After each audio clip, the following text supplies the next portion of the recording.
अपने जीवन को पवित्र करने के लिए आओ सबसे पहले अपने सदगुरुओं का, जिनके अपार कृपा से आज ये कानपुर में परमेश्वर की चर्चा करने का और सुनने का हम सबको सौभाग्य प्राप्त हुआ है।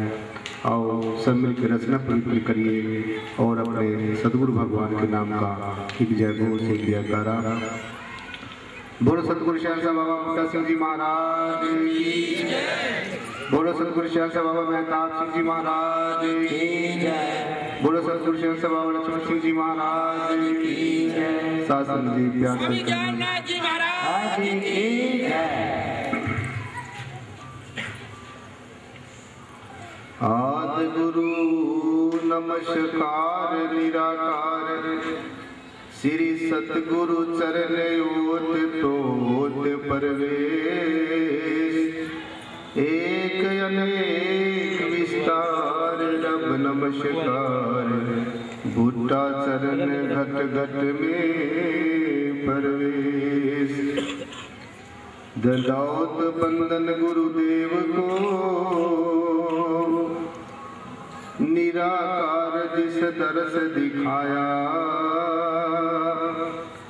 दुखा विचों कट के सुखा सिद्धि नाल लाया।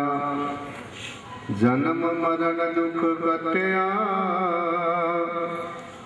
मुक्त पदार्थ विच समाया। दुखी हो संसार है, आवागमन दा भरम चुकाया। जम काल न सिरों उतरे, मन मुख कौड़ी जन्म गवाया।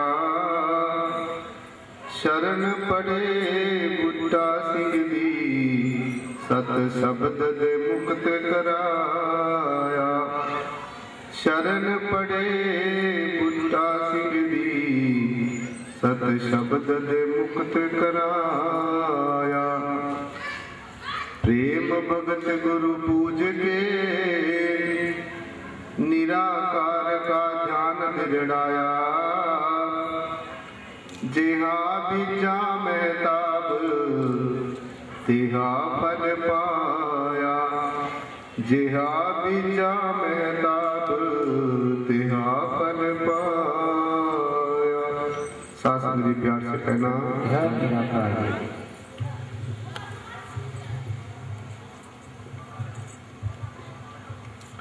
गुरु सेवा से ये भक्ति पाई,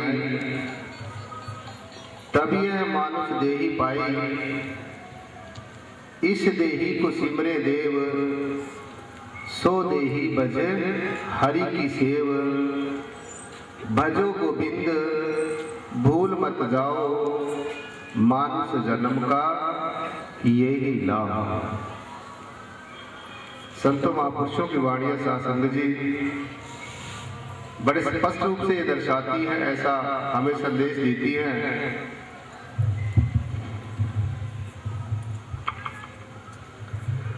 कि ये जो हमारा इंसान का जामा है, ये हमें नारना रहने जो दे मिली है,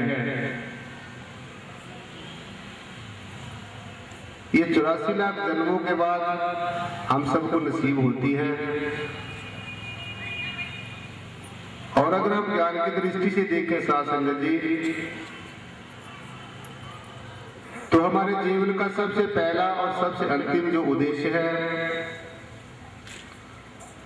वो यही है कि हम परमेश्वर को जाने, पहचाने और जानकर पहचान कर परमेश्वर के साथ जीते जी एक रूप हो जाए। यही हम सबके जीवन का लक्ष्य है, यही उद्देश्य है। गुरु सेवा से भक्ति कमाई, परमेश्वर की बंदगी, खुदा की इबादत, परमेश्वर से पारब्रह्म निराकार परमात्मा से शासन जी प्यार, प्रेम और प्रीति करना, ये हमें गुरु की कृपा से और परमेश्वर के प्रभु के अनुग्रह से प्राप्त होता है। इसलिए समय समय के अनुसार आए हुए तत्वदर्शी संत महापुरुष हमें प्रेरणा देते हैं, इसी बात के लिए सचेत करते भी है, इंसान उठ जाग जा,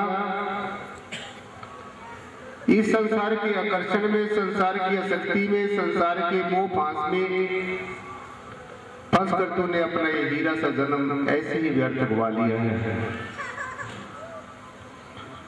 गुरु सेवा से भक्ति कमाई, तभी यह मानुष देही पाई, इस देही को सिमरे देव, सो देही भजन हरि की सेव। यानी कि जो इंसान का ये शरीर हमें मिला है, इंसान की जो देही नर नारायण देह शासक जी हमें मिली है, ये जो इंसान है परमात्मा की ये सबसे श्रेष्ठ संतान है, सबसे सर्वोच्च है, सबसे श्रेष्ठ संतान है। जैसे माता पिता का ज्येष्ठ पुत्र सबसे प्यारा होता है और माता पिता अपने सबसे पहली संतान को यानी कि ज्येष्ठ पुत्र को सबसे ज्यादा प्रेम करते हैं, प्यार करते हैं, ठीक इसी तरह से परब्रह्म निर्गुण निराकार परमात्मा की ये जो इंसान है ये श्रेष्ठ संतान है, ज्येष्ठ संतान है। इसको टॉप ऑफ द क्रिएशन कहा गया है, यानी कि जितनी भी 84 लाख जोनी है जो इस जमीन और आसमान के बीच में 84 लाख जोनी बसर करती है, जीवन बसर करती है, उसमें इंसान को शासन जी टॉप ऑफ द क्रिएशन कहा गया है। और ये इंसान बनने के लिए देवी देवता भी तरसते हैं, इस देही को सिमरे देव, सो देही बजहरी की सेव। यानी कि देवी देवता भी ये चाहते हैं कि हम इंसान बन जाएं और हमें कोई ऐसा रूहानी फकीर मिल जाए, ऐसा कोई तत्वदर्शी संत महापुरुष मिल जाए, ऐसा कोई वक्त का गुरु मिल जाए जिसकी चरण शरण में जाकर हम अपने जीवन को धन्य कर ले। लेकिन ये परमेश्वर के विधान के अनुसार ही होता है। देवी देवता जब देवगति को प्राप्त हो जाते हैं यानी कि देवता बन जाते हैं, तो फिर वो कुछ दिनों के बाद अपने सत्कर्मों का, अपने दान का, पुण्य का, पूजा पाठ जब तब संयम और साधना करके जब वो उनको देव गति प्राप्त हुई, देवताओं की उपाधि प्राप्त हुई, वो कर्म भोग करने के बाद सासंग जी वो फिर इसी दुनिया में फिर वापस आ जाएंगे, यानी उनको फिर जन्म लेना पड़ेगा। ऐसा संतों महापुरुषों की वाणियां दर्शाती हैं। भजो गोविंद भूल मत जाओ, मानुष जन्म का ये ही लाओ। यानी कि हम सारी चीजों में श्रेष्ठ जो है परमेश्वर का नाम, इसको न भूले, इसको उठते बैठते चलते फिरते खाते पीते सोते जागते संसार के तमाम कर्म धंधे करते हुए हम परमेश्वर को न भूले, तभी परमेश्वर हमें नहीं भूलेगा। अगर हम परमेश्वर को भूल गए तो फिर सासंग जिसमें गुरु का और परमात्मा का कोई कसूर नहीं है। सो इंसान के जन्म का, इंसान के जीवन का, इंसान बनने का हमारा यही उद्देश्य है कि हम अपने संसार के काम धंधे करते हुए परमेश्वर की सिमरन करते रहें और अपना काम भी करते रहें। इससे बड़ी और इससे सरल सहज कोई भी युक्ति नहीं है।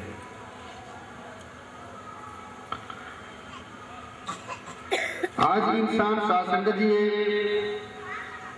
हर एक इंसान ये चाहता है कि मैं परमेश्वर से मिलूं। हर एक इंसान के अंदर ये उद्गार उठते हैं, ये